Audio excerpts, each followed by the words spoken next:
We are fresh off UFC 309. This is not going to be my thought and opinions video. I was going to do a thoughts and opinions video, but I didn't end up doing it. But we are here for Petr Young versus Deiveson Figueiredo. Let's get right into today's video. But before we do, make sure you like, comment, subscribe, share, and follow, and hit the bell icon to get notified whenever I upload. Let's go. On the main card, we have Carlos Ulberg versus Volkan Oezdemir. Ulberg is 11-1. His country is New Zealand. He stands at 6 foot 4 inches tall. He weighed out 205 pounds, and his last win has a reach of 77 inches and a leg reach of 43.5 inches. While Oezdemir, on the other hand, is 20-7. His country is Switzerland. He stands at 6 foot 2 inches tall. He weighed out 206 pounds, and his last win has a reach of 75 inches and a leg reach of 40.5 inches. A 2-inch reach advantage for Carlos Ulberg. A 3-inch leg reach advantage for Carlos Ulberg. Oezdemir has a lot more wins than Ulberg, but also has a lot more losses.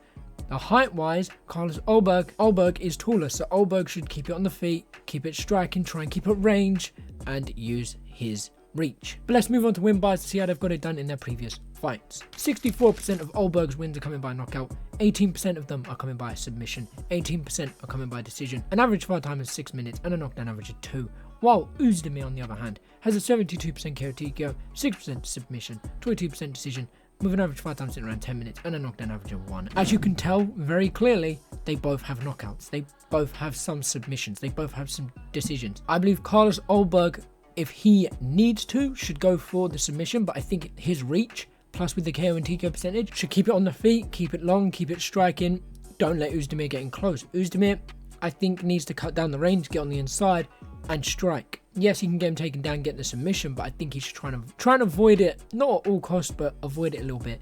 And if he does play with it a little bit, he's got to make sure that he dominates it. But let's move on to significant strikes to see how they performed in their previous fight on the feet. With Volkan Oezdemir having an average of 5 punches landed per minute, 48% significant strikes, an average of 4 punches absorbed per minute with a 55% defense. While Ulberg, on the other hand, has an average of 7 punches landed per minute, 59% significant strikes, an average of 4 punches absorbed per minute with a 52% defense. When it comes to defense, Oezdemir had the better defense but absorbed more. He had the worst significant strike percentage and he landed less in his last fight.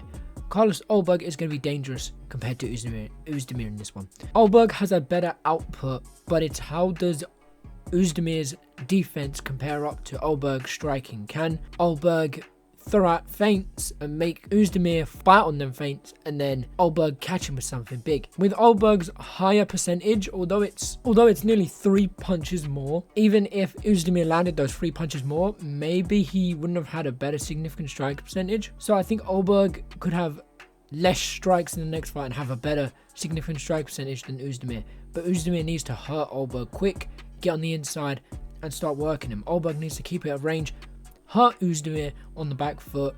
That's what Ulberg should do. He should pressure Oezdemir, and he can play a bit with the back foot, right? He can stay back, use his reach on the back foot, cut angles, but he can also walk forwards if Oezdemir is just going to walk back. But I feel like Ulberg should probably work on the back foot because he could make Oezdemir fall in on some shots. And who knows, maybe Ulberg can't find his range and steps in too close and Oezdemir catches him. But let's move on to the grappling to see how they performed in the grappling in their previous fights. With Oezdemir having a takedown average of 1, a 33% takedown accuracy, an 80% takedown defense with a submission average of 0, while Carlos Ulberg, on the other hand, had a takedown average of 1, 75% takedown accuracy, a 75% takedown defense, and a submission average of 0 as well. They both have takedown averages, although Ulberg's one is his average is higher, his percentage for accuracy is higher, and his takedown defense is higher. So maybe Ulberg could play a bit with the grappling.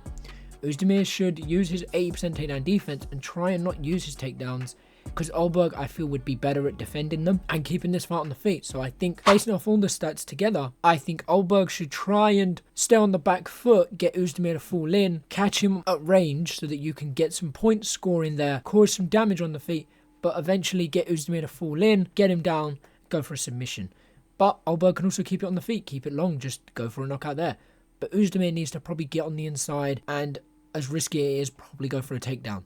But that's just my thoughts, my opinions. What do you guys think? Who do you think wins or how do you think they win? Apart from that, I'll catch you in a bit. Take care and peace.